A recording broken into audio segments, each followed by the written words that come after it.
said, watch him throw the ball. We gon' pick it up. You gon' let him hit the hole or you gon' cut it off. You gon' play through fourth and long or you gon' punt it off. Your defenders, heavy hitters, put your pads in. Don't be looking for the ref to throw no flags in. Keep the helmet on, keep the cleats tight. You the type to want to win by any means, right? You should look alive. This is Trap or Dive.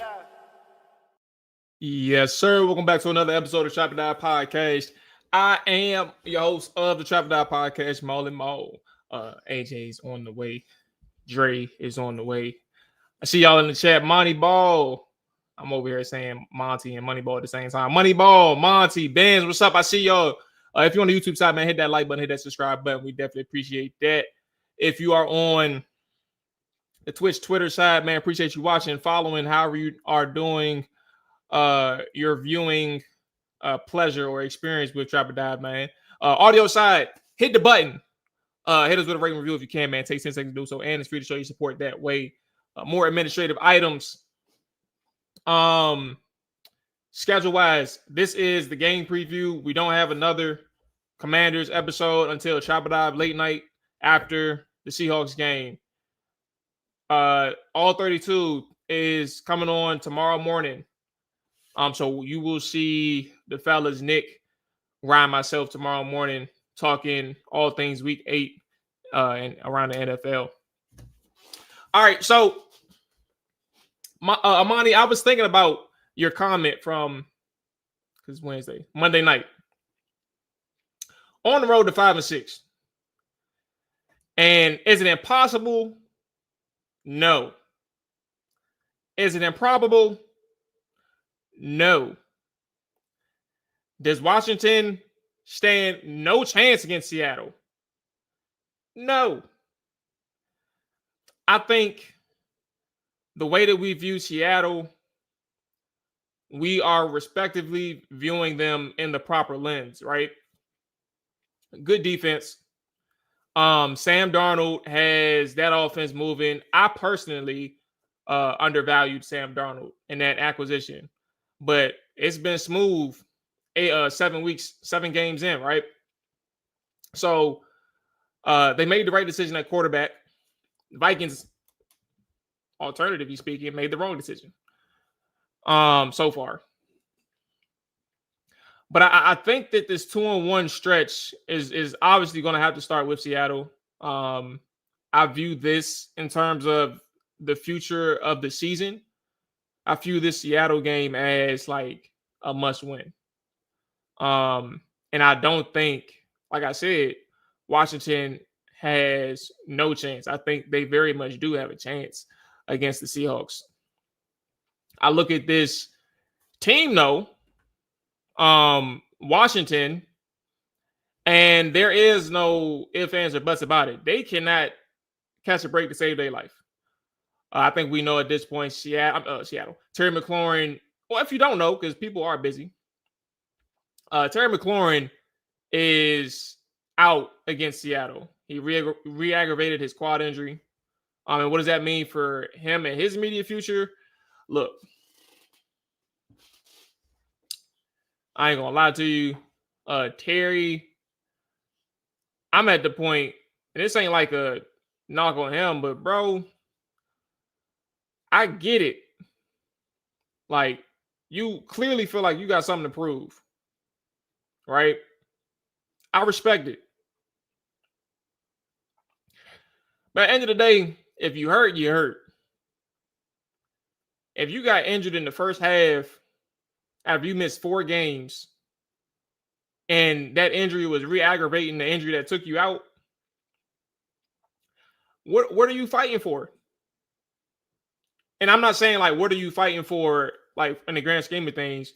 Like, I understand you want to be out there on the field with your brothers. But what I'm saying is, what exactly are you fighting if you know that you are, like, at a serious risk of being hurt again? That's what I'm saying. Like, what are you fighting for? I don't know if that made sense. It made sense in my head. But I think that Terry is in a position where, like, you got to look at this season and just give yourself some time, bro. Come back after the bye week. Right? Benz, I'm with you. Let the narrative be whatever it is. You can't control it. Terry, you can't control the narrative. Nobody going to control the narrative. No matter how much the team tries to fight it, there's going to be people on social media with massive audiences that's going to sway opinions, that's going to influence conversation. That's going to be on your edge. That's going to be on the team's edge. Ain't nothing you can do about it, bro. Like, what has happened has already happened. So, as much as I'm frustrated, it ain't got shit to do with me. Go ahead, bro. Put yourself on IR. I think what's good for Terry is that you came back against the Chiefs and you did make a couple splash plays. That was big for the team in the moment. All right, we get it. You got it. You still got it. But yeah, if I'm Terry, man, just go ahead, pack it up, bro. You can short-term IR it, come back after the bye week. Let me see if my math is right, too. Because I actually have no idea. If you short-term IR Terry, 1, 2, 3. Yeah. He's eligible to come back for the Broncos game. Literally. But what do we think this team is going to do? All right. I don't think this team is willing to short-term IR. I might be wrong. That's my opinion. I don't think they're going to be willing to do that. And I think they're going to let Terry just heal up. But in reality, man, I'll just say, again, one more time, what are you fighting for? Just go and let it happen, bro. Dre has just joined the show for those who are listening. What's up, Dre? How you feeling, bro? What's good, bro? Here, you know what I'm saying? Yeah, man. So you ain't missed too much, but we was talking about Terry. Just kind of let me actually rephrase this and where I went. But I started off the show just more so talking about, like, I really do think that Washington has a chance to win against Seattle. I don't think this is an improbable game. I don't think that they stand a chance.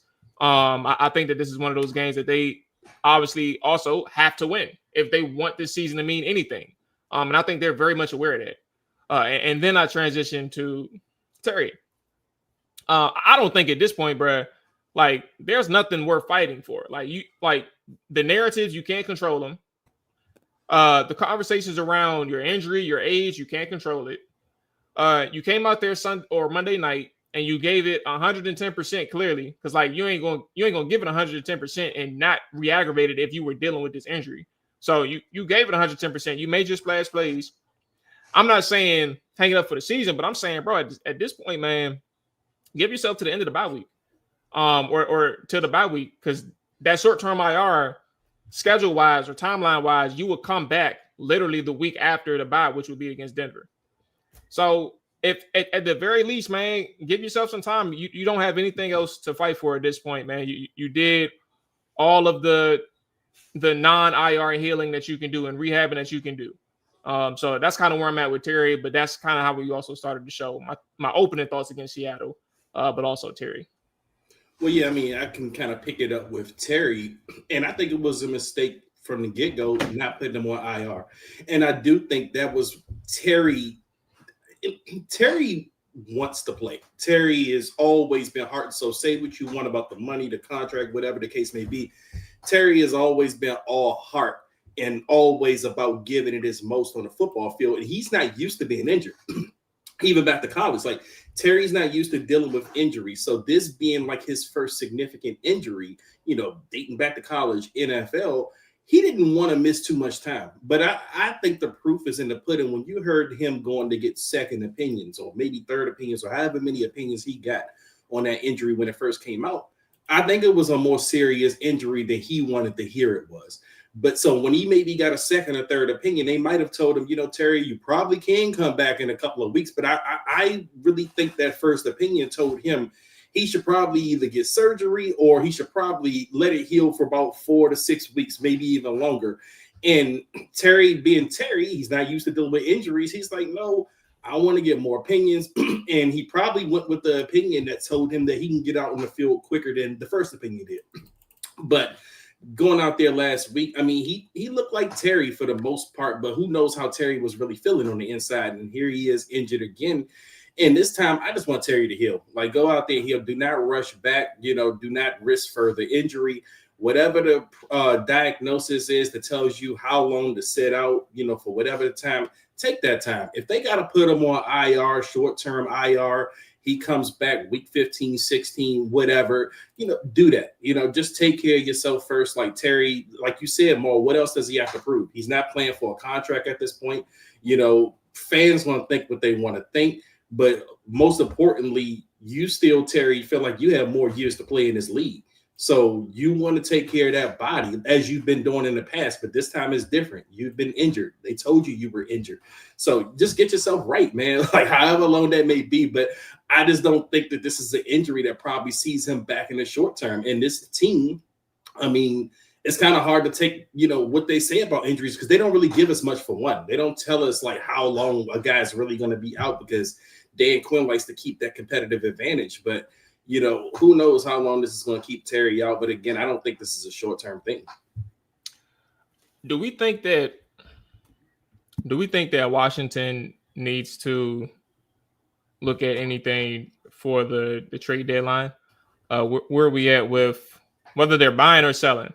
What do you think kind of the conversation ought to be if they win against Seattle and if they lose against Seattle? I'm going to be honest with you.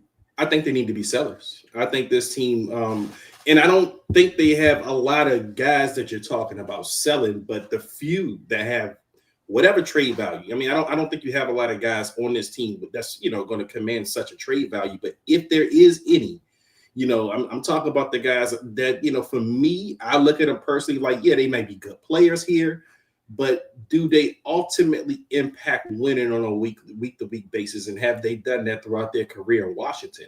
If those guys have any value, then I'm trading them because this team needs to get younger next year. This team needs more picks next year. I mean, if they can't get younger and if they can't get more picks, you're going to go into another season talking about Adam Peters ain't this, Adam Peters ain't that. He couldn't do this, he couldn't do that. But right now, he doesn't have a lot to do with. I mean, yeah, they have money, but they don't want to build their team through free agency right now. They want to, like, the philosophy is built through the draft. And right now, they have very limited draft picks. So I would sell anybody right now with, that could possibly get you something. And I'll name a couple of guys. I mean, first on that list, and I wish AJ was here because I know he would disagree, but I would look at Deron Payne. Now, Deron Payne's been a good player throughout his career here. But I think Deron Payne probably has the best trade value on this team. And the biggest question is, do you miss a Deron Payne significantly if you move on from a Deron Payne? Because right now you're still talking about the defense. They don't have this, they don't have that. Deron Payne isn't one of those guys. I mean, even though he's having a pretty decent season, right? But this is a contract year. He usually has pretty good seasons in contract years. But do you miss him on a week-to-week basis or on a year-to-year basis? Do you say that's a guy that's changing his defense and making his defense great? He's the first one on the list because I do think he has value for me. Yeah, I think Deron would be an interesting conversation. I mean, at the end of the day, like, he has to be re-signed. And I think that'll ought to be like a kicker too, in the sense of like who would want to take on the current contract, but also like be willing to extend him. Not to say that he's going to command a lot of money because Deron Payne, like your peak, just according to your statistical production, your peak was like 2023. That was the Sam Howell year, right? 2023. And that was his contract year. So wait, which one was it? 11 and a half sacks. I think that was 2022. Yeah, I think it was 2022. So yeah. Either way, your peak was a couple years ago. Doesn't mean that you're a bad player though. And I think that's what brings the value for Deron. Does that mean that you can get a high-end draft pick? No. If you trade Deron, if you trade anybody at this point on this roster, you're probably getting either a conditional 2027 pick, or you're going to get like a mid to late round pick for a player, depending on who the player is. Should they be buyers or sellers? I mean, should they be active in the trade deadline? I think it's fair to always say that you should. I mean, even Quinn acknowledged Adam Peters. He said that he expects Peters to be busy at the trade deadline or around the trade deadline. So I think whatever makes sense, Peters would probably be willing to do it. And I think for the nature in which we acquired Marshawn Lattimore and Laramie Tunsil, I think whatever is available. I mean, excuse me, let me rephrase that. I think all that's available to Washington, 90% of it we don't know. And I say that because personally, it don't make sense to trade Duran if you are shooting for a playoff spot. Like, you don't trade him. And I mean, of course, it's the position that you signed Johnny Newton, and I think Johnny playing good ball. And I think he's starting to make some splash plays in the run game too, which is a big deal. So like, you got a replacement, but at the same time, like, who are the people that you're willing to move on from if you really need a playoff run? If this team was fully healthy, Dre, I think it will be easier to move on from Daron Payne. But like certain people, like Brandon Coleman, right? He probably could have been on the trade block, and they probably could have moved him. But Laramie hurt now, so it's like, what's Laramie's future like? Immediate future in terms of like his health. Like, what does it look like for Washington? Can they bank on moving on from Brandon Coleman if they're going to start? I mean, if they're going to let Laramie thug it out with the injury, or if are they just going to use Trent Scott or what's his name? They still got Wiley. Wiley, yeah. Because I think if they did move on from Brandon Coleman, my honest opinion, I could see them putting Connerly on the left side and Wiley staying at right tackle. But that's just an exploratory mind. Because it's like riding a bicycle to play at left tackle if you're Josh Connerly. The issue is right tackle. So I guess it just depends. But yeah, I don't know. I really don't see any moves that they can make in terms of selling that would be beneficial to the team, especially if they beat Seattle. If they lose against Seattle, all right, because you're gonna have to change shit up anyway. So that's kind of where I'm at. The kind of play devil's advocate there, Maul. I mean, even let's say you do beat Seattle, how much better do you expect this defense to be this year? I thought their best performance was on Monday night as far as like what you kind of got out of those guys early on. And I thought the offense let that team down 100% in that game. Like, that was my favorite coach game by far because I felt like they tried different things, but at the end of the day, the personnel is still the personnel.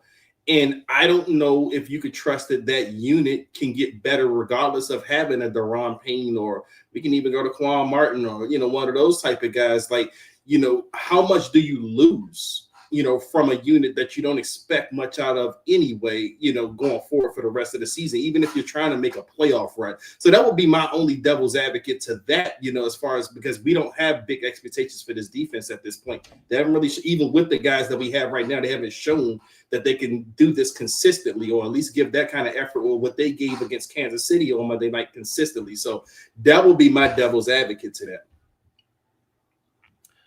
Yeah. It's a little tough. Because if you think about just like the state of the team, of course, I don't know if like this defense will get drastically better. But I mean, if you can find a way to get on the road short term, who knows, man? I think like the boldest moves they made, or that they can make, they made Monday night. And what I mean by that is, they gave Tyler Owens more playing time. They gave Jordan McGee more playing time. And honestly, one thing that I think about, this is a side note. Bruh, I like what Jeremy Reeves is doing. In terms of like his physicality. He's probably the only person on that defense, bruh, that's flying around and striking motherfuckers. Like, he really do be hitting, right? But my thing is, like, Tyler Owen, he's a safety. And we're limiting him to the box. I'm not saying that he is going to be some all-world safety, but like, if you want his range to really be on display, get him out of the box. Like, the only thing you could do in the box if you're Tyler Owen is play in the run and get your hands dirty. Expect to get your hands dirty every single play. So that's the only thing I would think of. Like, in terms of the changes that they could make, they made it, and that was Monday night. But outside of that, like, Tyler Owens needs to find a way to get some safety. And when we talk about how much worse can they get, they or how much better can they get, to be determined. But I think the boldest moves they made. I would find a way though, because like if you really threw with Quan, fuck it, put Cuz at free, like let them play it free. I know they're not going to do it. And another thing, Quan also came from Illinois playing several positions. He played corner, slot, and safety. You don't have to play Quan at safety. So like there's other things that they can do that just sometimes I like when you pigeonhole a person, like is that on the coordinator's fault or is that the player? Like I don't know. Like that's the question. Like because clearly Tyler Owen and Quan is pigeonholed for their respective roles. They are pigeonholed, and I don't think the coordinator and coaches see them as anything different right now. And Mark, that's why I appreciated what they did Monday night, because for me, that was the first time that I've seen them really actually go out there and intentionally try something different with some of those guys. Like I said, you saw McGee more, you saw Owens out there on the field more. Now, I mean, again, can you get a little bit more creative? I mean, but that was to me something I've been asking for, because at the end of the day, it's like if I'm looking at the same thing every week on defense and I'm seeing the same mistakes, same, play calls, so to speak, as Whit and Quinn were saying, we're calling the same things. We're trying to eliminate what's not getting these guys to play a certain way. But if I see that every week and no change, how do I know it's not coaching? Then you did change something up on Monday and you got some decent results until Mahomes went God mode on you. So that's why I can't walk away from Monday night's game complaining about the defense or saying they didn't do this, they didn't do that. They tried. They did. They went out there, they tried something different than they tried, and I thought they got better results. Now, can you keep on, as Dan Quinn likes to say, leaning in and digging in and getting different things or trying different results and seeing if you can get even better? Maybe that is a Quan Martin, playing slot or, being more of a hybrid role, whatever the case may be. Maybe that is getting Tyler Owens out of the box and letting them play free range a little bit more. So, I mean, I want to see that going forward. I mean, it was one game, and the season's not over. So hopefully you do see them keep on trying to find new ways to get more out of this personnel. But like you said, Mark, if you're pigeonholing certain players, we only going to see this player in this certain light, and we think that's all he can do. But like you said, Illinois, Quan Martin, he played different positions. He played different things, and he was successful when he played those different things. Maybe try him in different ways. Even Sanders still, maybe try Sanders still in different ways. Maybe switch him, maybe do something where you can kind of manipulate the defense, have him play free safety at times. You know what I'm saying? Just different things. But I want to see them keep evolving as a defense with what they have right now, because they don't have much right now personnel-wise. But you got to get creative with what you have, and I want to know that these coaches can get something out of those guys. So just to clear a couple things up, shout out to Akko, who brought up the contract year part. I did say that. But what I was thinking of is not a contract year for Deron Payne. But what's important to note is he has an out in 2020 after 2025. He has an out in his contract. So that's what I meant when I was talking about his contract. It's like they can move on from Deron Payne after this year. He's an official free agent in 2027. First thing. Second thing is I need some people that will not go named in the chat to listen. That's a hard task, Mo. When I talk about, I mean, we only talk about the Commanders here. But when I said Josh Connolly at left tackle, that is an idea. That is not something that I said will happen or should happen, let alone did I talk about skill set, right? I think that it'll be like riding a bike for sure, like in terms of his technique. Does that mean he'll play good? I don't know.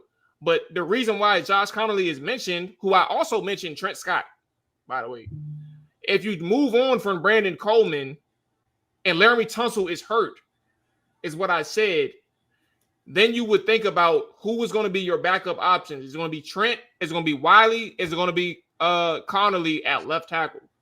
That's what you're going to have to think about. And it's not out of the realms of possibility to put somebody who is familiar at left tackle to play there. But it should be noted, Andrew Wiley played left tackle in preseason and in training camp, so it's not like he's unfamiliar with that either. All right, let's get into Seattle, man. What makes you nervous, and what are some things that you look at this Seattle team and say, like, you know what, bro, I like our chances if we can do X, Y, Z? Well, I mean, the first thing is Sam Darnold. Like, Sam Darnold, like, even with the Vikings last year, he played at a high level until the end of the season. And I thought the Vikings could probably prematurely let him go, but they obviously wanted to see what they had in J.J. McCarthy. But he's been playing at a high level for Seattle this year. Like, I mean, Seattle, that's why people are looking at Seattle as a formidable opponent, because the quarterback position is playing well. And not only is he playing well, he has an emerging weapon who's really stepping into the wide receiver group in Jackson Smith and Jigba. Like, I mean, so and for a defense that's been struggling this season at times, well, a lot of times, you worry about guys like that can kind of dot you up or, you know, really go off on you. So Sam Darnold can pick those spots. So this is going to be a game where, you know, I hope that the defense comes out there and they play with that same energy that they played against Kansas City. And I know that's not going to be easy. This is a short week. You know, they only have 6 days of prep. You know, and they did expend a lot of energy, expended a lot of emotion into that game. So I want to see if they can kind of channel that, if they can kind of bring that to this game, because they're going to need it. Because if not, Sam Darnold's one of those quarterbacks that can move the ball with ease on this defense. Like, he can make this defense, you know, look embarrassed as they've looked throughout times this year. So that's one of those things that worries me. And I hope the defense is up to the task. But on the flip side, what gives me hope in this game, Jaden is possibly back. I think Jaden probably is playing this week. And I mean, I'm sorry, even if he's not playing the greatest football, you know, of the season, he still looked good at times. I still feel like when Jaden's on the football field, you have a chance to win. And I also feel like this is a back against the wall game. Like, to me, this is probably the do or die game. Like, I think if you lose this game, you go, 3-6. You probably not looking at playoffs at all at this point. And none of those guys in that locker room, at least from my standpoint, they shouldn't be looking at this game, or they should at least be looking at this game like, I want to start something. I want to continue. I want to get to the point where we're playing for a playoff spot. That's what the locker room move should be. And that starts with Dan Quinn. Dan Quinn has to get those guys ready. He has to get those guys fired up. But again, when you have a Jaden Daniels out there, you're not going to have Terry. Terry's not playing this week. Hopefully Debo's playing, so you know Jaden got a couple of weapons. But I want to see Jaden go out there and look like Jaden. I want to see Jaden not only just look like Jaden, I want to see Jaden finish the rest of the season up healthy. You know, at least be able to complete the rest of the season's games. But it starts Sunday. You know, Sunday is a game where I feel like Jaden should have something to look forward to. This is a game where I want to see that Mamba mentality from Jaden, that, you know, Jaden leans into that. Kobe's his favorite athlete of all time. Now, can you go out there? Because you might have to put the team on your back, Jaden. You've done it before. Yeah, you will, you know, but he's done it before. And I don't think it's too big of a task to ask him to go out there and at least set the tone. And hopefully Jaden is Jaden, but that's what gives me confidence in this game. But it's not an easy task, though, because that Mike McDonald defense, I mean, those dudes, I mean, any defense he's under, you know, he came from the Baltimore Ravens.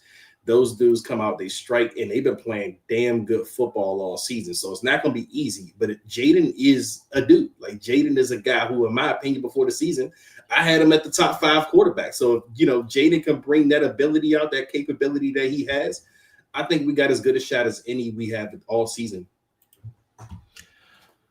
What concerns me and what gives me optimism is actually one within the same. That boy Sam Darnold, bro. I think from a concern standpoint, their pass game is explosive. They're one of the more explosive pass teams in the NFL. They don't give up a lot of pressure. Their pressure rate is among the lowest in the NFL. Well, it's middle of the pack, but like if you kind of aggregate all of the percentages, they're still kind of one of the lower teams in the NFL in terms of their pressure rate that they allow from the offensive line standpoint. plays of 20 plus yards or more in the pass game. They're top 3. They have 27 plays, 27 pass plays of 20 yards or more. And for Washington, obviously, we know about Jackson Smith and Jigba, but like they got a few playmakers in the pass game. Obviously, Jackson is leading the NFL right now in receiving yards. He has 819 on 50 catches. He got 16 yards a catch, 60 yards of reception, right? 70 targets. Like he leads his team by 600 yards, Dre, in terms of receiving yards. The next person is Cooper Kupp. He has 24 catches for 293 yards. But AJ Barner and Elijah Aurora are two tight ends that I think, they're both young, but they're also both, like, from a size standpoint, like, that's where their mismatches are. Elijah's the more athletic guy. But I think for Washington, when you think about how they create opportunities, obviously it's through Jackson, but, like, that whole offense has, like, their way of kind of making things work. Obviously, again, like I said, most of the explosives go through Jackson, but Elijah is a person, again, size matchup. Sam doesn't hesitate to give him those targets. It's only 17 on the season, but like from a vertical standpoint, he's up there in terms of yards per reception, nearly 13 yards a catch for a tight end. It's pretty solid. But also what I feel like is Washington's strength, as I've continued to say now, you lost Dorrance Armstrong, right? So that's a big deal. I want to make sure that's known. But their strength defensively is always going to be the defensive line. Can they get home and create pressure? It's one thing I'm not too sure that they can do consistently. I'm not too keen on their ability to get home lately. I do like Jake Martin, and like maybe his emergence continues as the season goes on. And that can help offset the loss from Dorrance Armstrong, right? But at the same time, when you think about like their opportunities, if they can get home, like Sam Darnold is not the same guy when he's pressured. And that's where it's like you're going to have opportunities to really slow this offense down if you can get home against Sam. Does that mean you got to blitz more or find creative ways to blitz? I talked about like the corner blitzes and the DB blitzes. I don't think, and this is my last time mentioning it, because I really don't think that Joe Witt is going to use those. Like, I don't think that's in his toolbox. I think his toolbox is the first and second level and pressuring through those guys. I think that's one thing. Another thing I think about too, like in terms of creating pressure, like Washington switched up, and I wouldn't say they completely switched up. They do this sometimes, but like they run like an under front 4-3 under, and what that looks like sometimes, it can come across as like a 3-4. And you'll have Louvu on the edge alongside a stand-up defensive lineman, which is typically Jake Martin. And what I started to notice, bruh, I don't know how you feel or if anybody else in the chat sees this, bruh,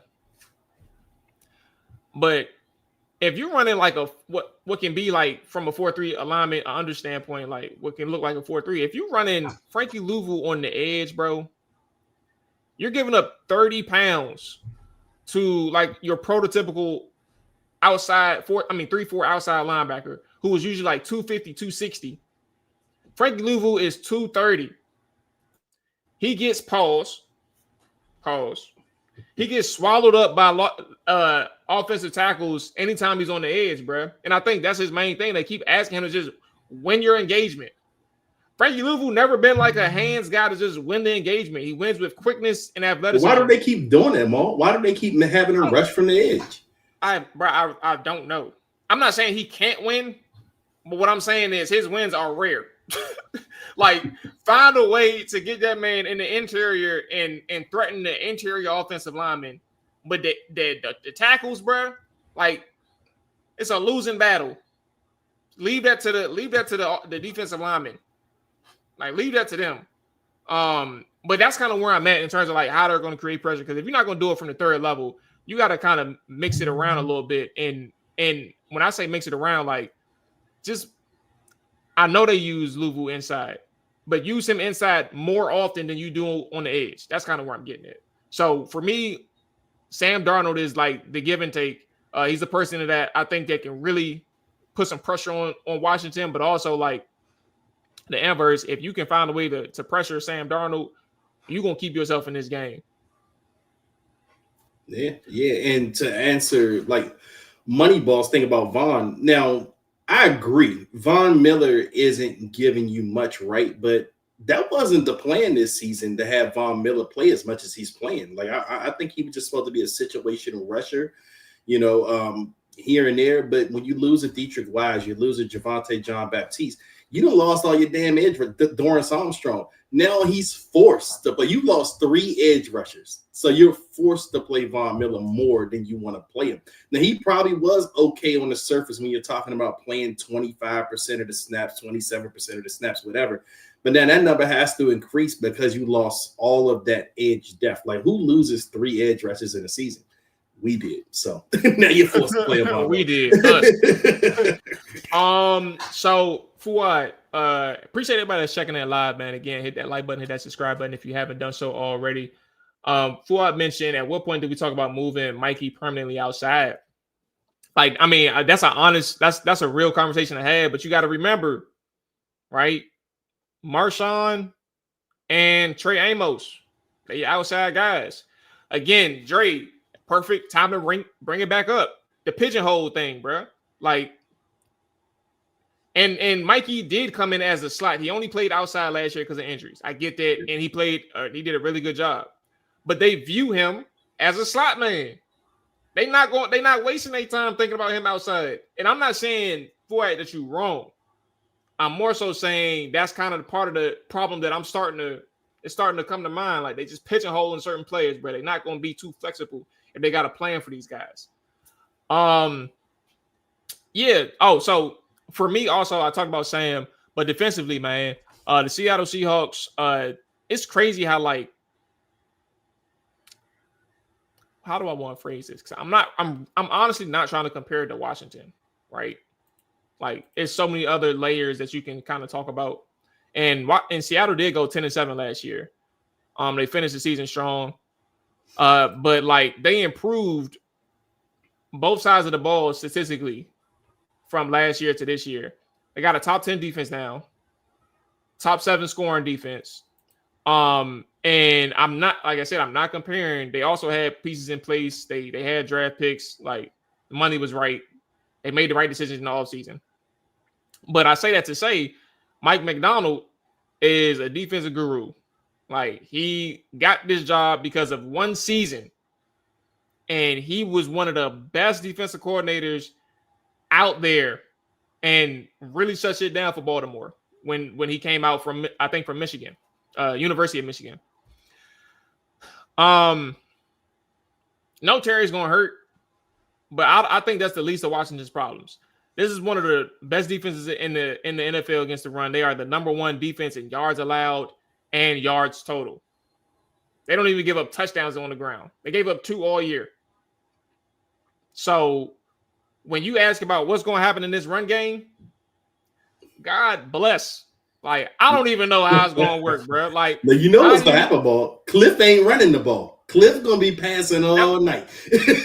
That's also something that Washington does. That's a really good point. Like, why try to run it if you can try to pass it? Like, don't even waste your time. They done that.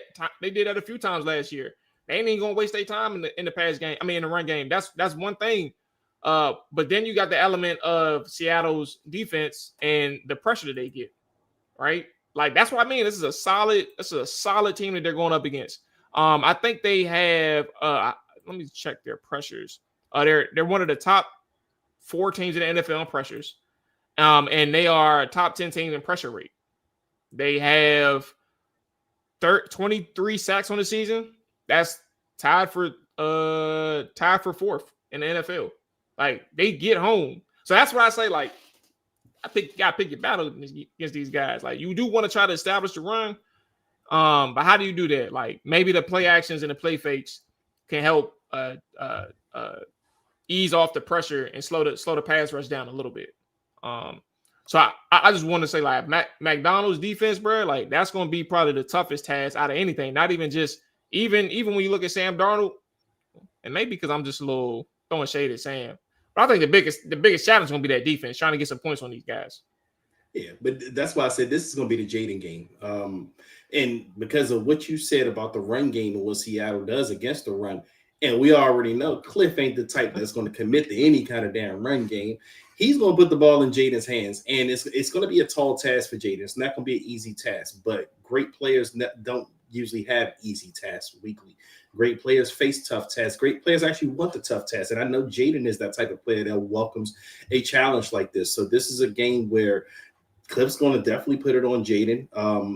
But this is a game too where I don't want to see the silly stuff, the silly mistakes that is, and you talk about the Debo drop passes, the goofy fumbles, the unforced stuff. That's the stuff that you can't have happen, and that's the stuff that's been happening to these guys, especially on the offensive side of the football. You've been having a lot of unforced things, and when I be seeing those unforced things, I be sitting back like, damn, why can't our defense have it that easy? Like, Chicago, they had 3 turnovers. That was probably the easiest turnovers you'll see against us. Even against Dallas, when Jaden got hurt, Jaden did fumble on that play. He got hurt, and we gave it back to Dallas, right? Yeah, that was a fumble by Jaden. I mean, but that was an unforced thing. He also was a little injured. But again, those are the type of things we gotta eliminate those. The margin of error is very thin, and I hope the players kind of embrace that. Even with Bill was fumbling a couple of times. When he had that stretch. These mistakes has got to stop if you want to have any kind of chance moving forward. Like, this offense or this defense can't afford that. Like, this offense has to be the one that kind of takes the charge. The defense gave you 3 possessions on Monday night that you couldn't take advantage of because you kept getting in your own way. The offense has to get out of his own way. Because we've seen the offense move the ball. Jaden has moved the ball. Even Mariota has moved the ball, but they always somehow get in their own way, and that has to not happen. We cannot do that on Sunday night. Not against the Seattle Mike McDonald defense, because they do have the offense that can make this game get ugly if you go out there and start beating yourself. So first and foremost, that's what needs to happen. They have to cut the goofiness out, cut the silliness out, and just Jaden has to step up to the challenge and be ready to embrace it. And I think Jaden will. For those who are listening, AJ has just joined the show. Shout out to everybody that's on YouTube.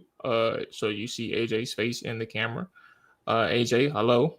But also, before we get into our over-unders, let's go ahead and 2 things.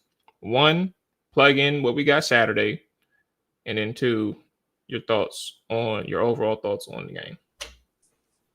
Yeah, well, Saturday, as we stated on here a couple weeks ago, we did our first one hosted by Santana Moss. We're going to continue our best to keep doing these Commanders fan rallies. I know some people have a defeated attitude, but there's a lot of people that are still very optimistic, such as myself. We encourage you guys to come out and spend time with us at Hyatt Social Saturday, November 1st, from 11 to 7 p.m. The rally with the fans really kicks up at 4 o'clock.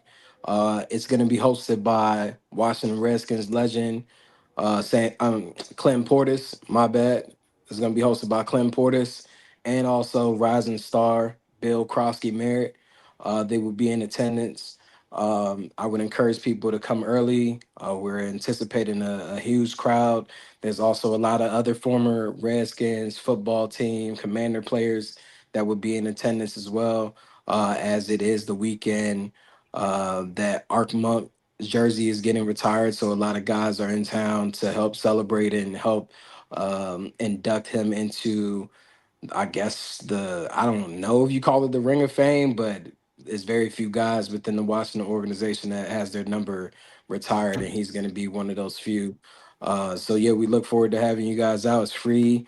It's all ages. So we encourage you, if you have kids, to bring them food, drinks. We got DJs. Definitely got the drinks flowing. We'll be there. Once again, this event is sponsored by Trapper Dive and D'Angelo Entertainment. So you guys definitely come and pull up. And your thoughts on the game, Seattle?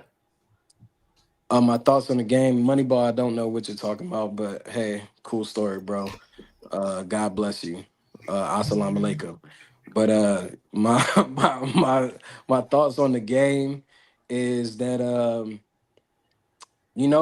it was rough to lose after you create those turnovers. We've been begging for turnovers.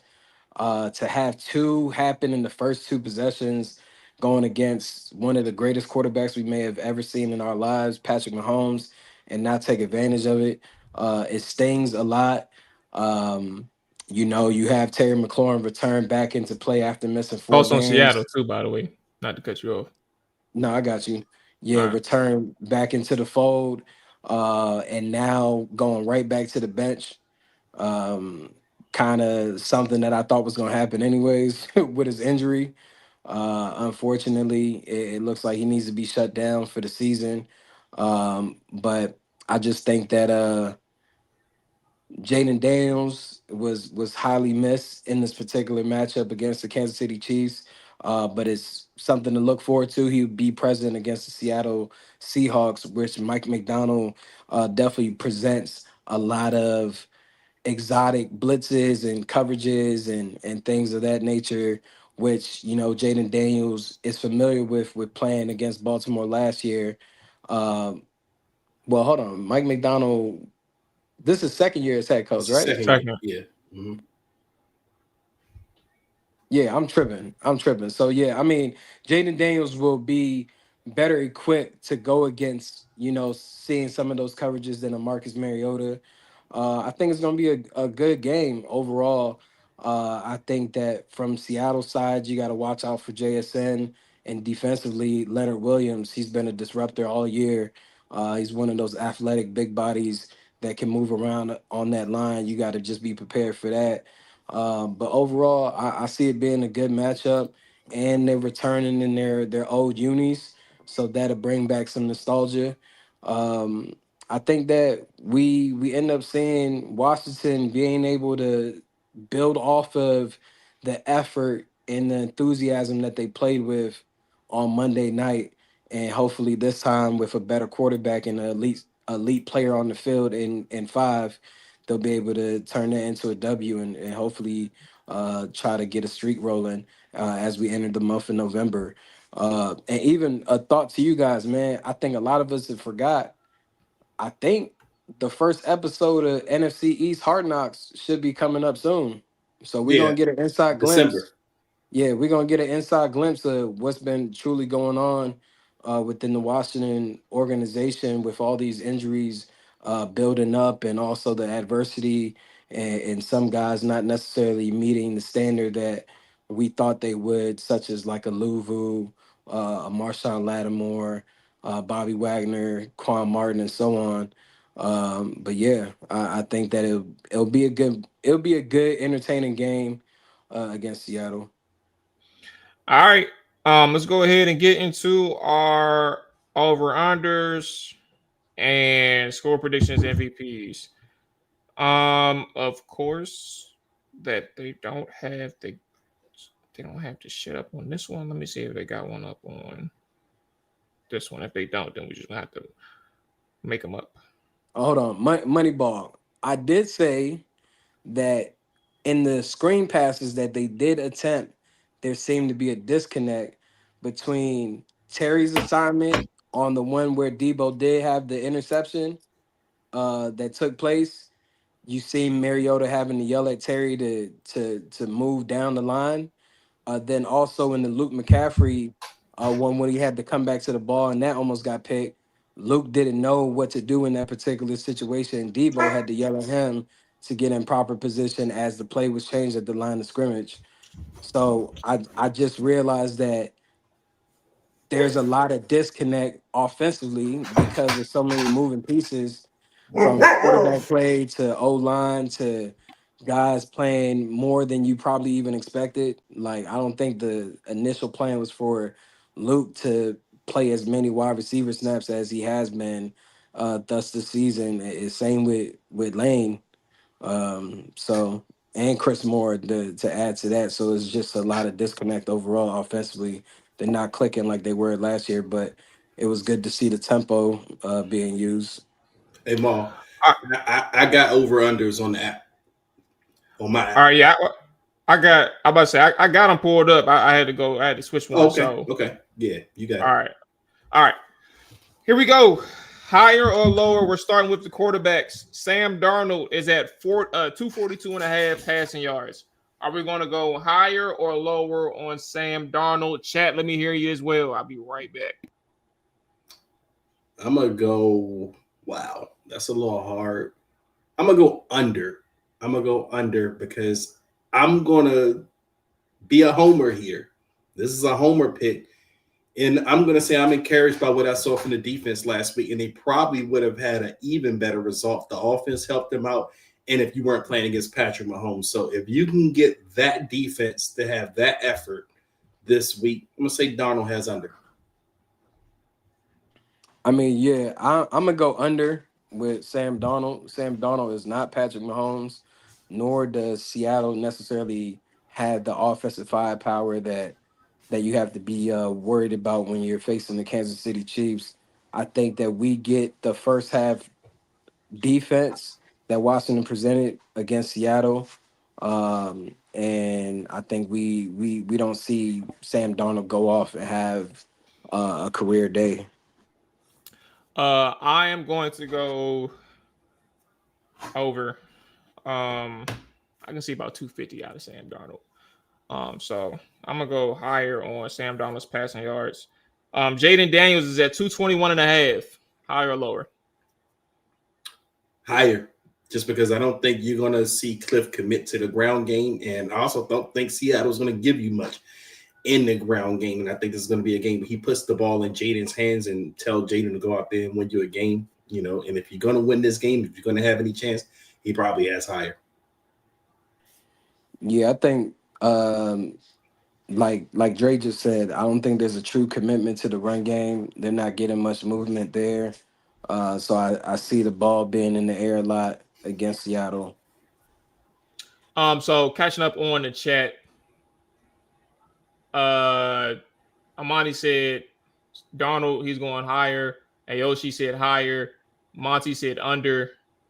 Ben said higher. Moneyball over. Fuad said over as well. Amani said higher on Jaden. Ayoshi higher. Ben's higher. Moneyball said under on JD. Monty said higher on JD. I don't know if I gave mine, but just in case if I didn't, I said I'm going higher on Jaden. I think he'll get over 221 and a half as well.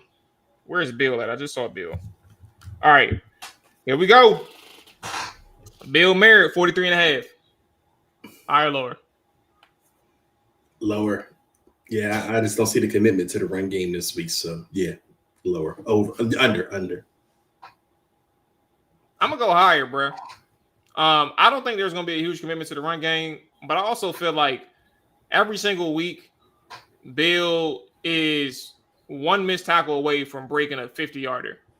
Now, that may be a skill thing. The same way Terry gets his ankle tackle, the ankle tackles or shoestring tackles from behind. It's the ability to make that person miss is a skill.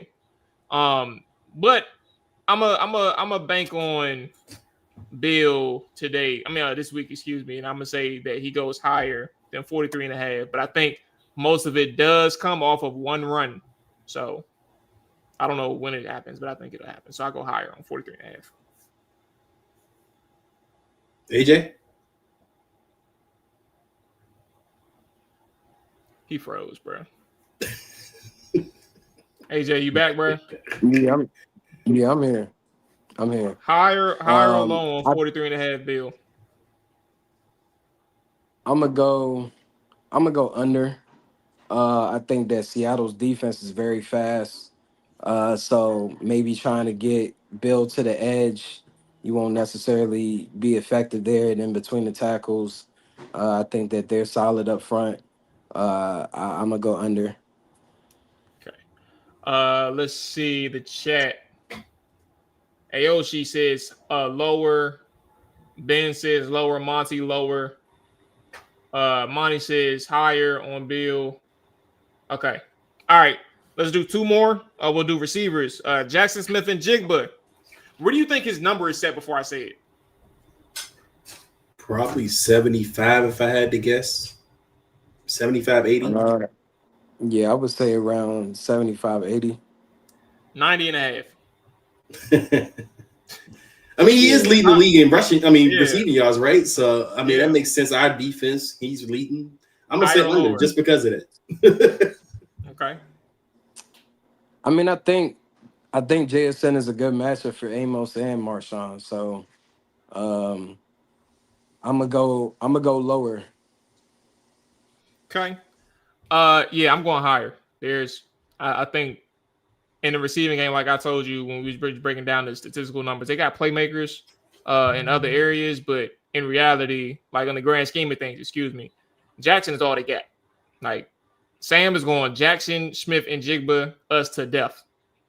So whether they win or lose is one thing, but I probably think he hit 100 against Washington. You don't Jackson, think they blanket him coverage wise? what do you think I other hope teams so. do, bro? Huh? You don't think teams have game plans focused on shutting down Jackson? He still get off. I mean, I do. I just don't. I think he's a great wide receiver, right? I just think that Joe Witt is going to try his best to blanket him as much as possible and force them to get beat by somebody else on that roster. Hey, try and do. They can try all they want to. I don't think it's going to happen.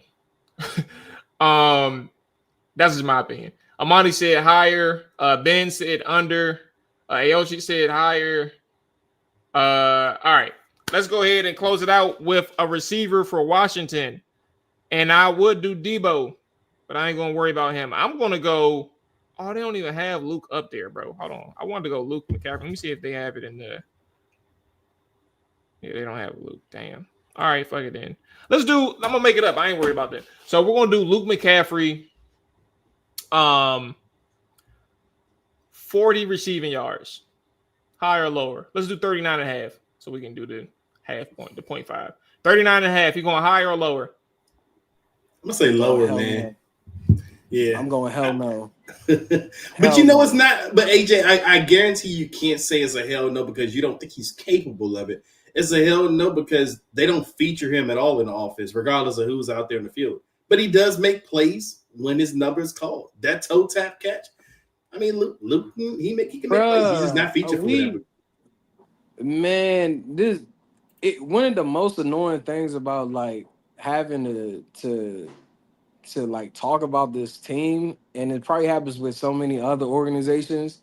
We overanalyze and underanalyze certain players, bro. And Luke is becoming one of those guys. Like, yeah, he's having a better season than what he had last year, but the catch on the sidelines, what he's supposed to do, bro. Like, he's supposed to do that. Like, that should be muscle memory. I'm not about to sit here and act like he could be a difference maker. He's not. Like, I ain't saying he could be a difference maker, but I'm saying he makes plays with his numbers called. That's a fact.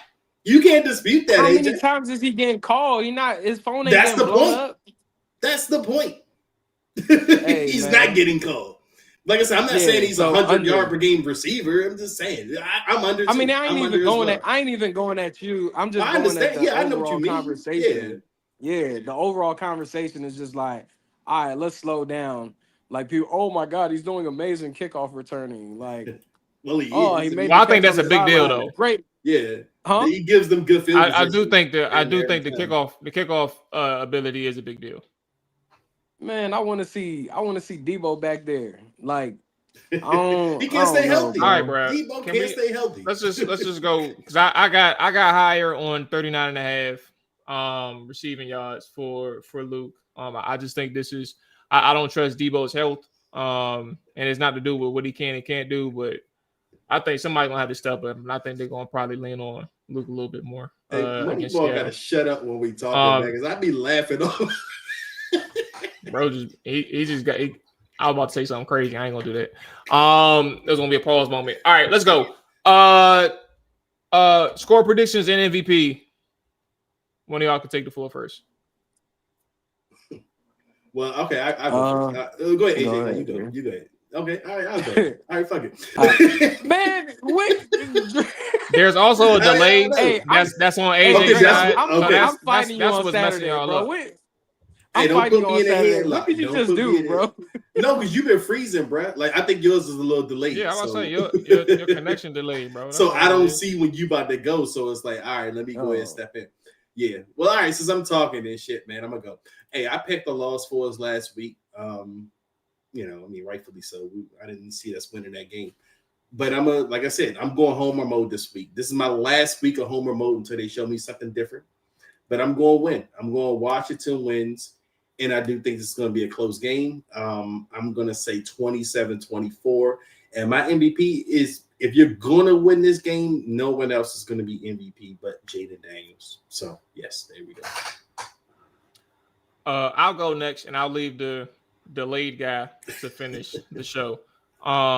I'm going 24-20. I think Washington does win. I think the MVP. I think Jaden's gonna have to hoop, but somebody's gonna have to help that motherfucker out. So I'm gonna go with a supporting cast member offensively. I'm gonna say, damn, that's crazy. Jeremy McNichols. I'm dead ass, bro. You had to pull an MVP out of a hat. I sure did, bro. Jeremy McNichols, man. Don't ask me the math. I don't know the math, but I'm going Jeremy.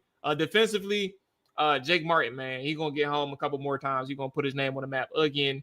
So I'm going to go Jake Martin in the trenches, and then I'm going to say Jeremy McNichols offensively for Washington. 24-20, Washington wins. Yeah, I'm gonna go with 27-17.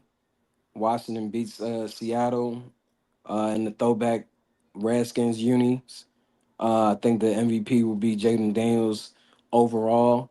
I think that he will get some contribution from the wide receiver room overall. And defensively, I think this is a game where Jacob Martin can get off the ball and be a force and get some strip sacks, fumbles. Also, maybe we could see Marshawn get another interception. You could see what a difference coverage-wise it does when you have a pass rush. That's something we should be able to take away from that Kansas City game on Monday. When you have a pass rush, it changes the way that guys can attack the ball or play their defender. Play the offensive player. So, that's what I see. I think Washington wins and gets rolling on a streak as they face Detroit next week. Yes, Detroit next week. All right. Where are we at in the chat? 27-23. Amani says Washington wins. MVP is Jaden. Ben's 34-24 Seahawks. Monty, F it, we winning. MVP JD5.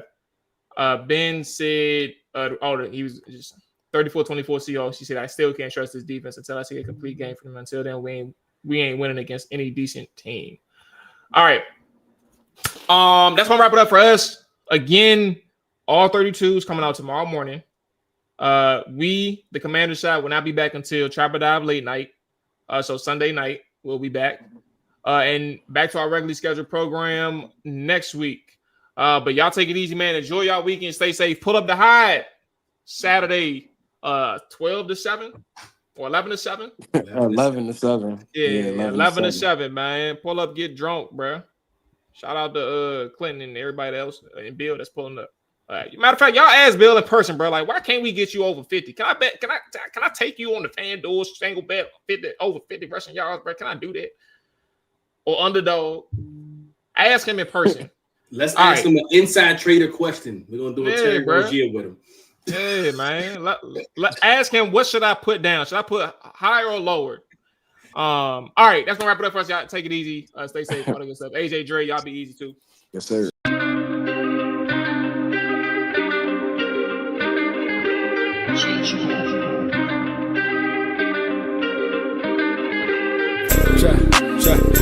Chop it down. Chop it down. Chop it down. You gon' chop it down. Chop it down. You gon' chop it down. Down, Yeah, Appreciate everybody watching. watch him throw Learn the ball. something, man. We gon' pick it up. You gon' let him hit the hole or you gon' cut it off. You gon' play through fourth and long or you gon' punt it off. Your defenders heavy hitters, put your pads in. Don't be looking for the ref to throw no flags in. Keep the helmet on, keep your cleats tight. You the type to want to win by any means, right? You should look alive. This is Trap or Dive.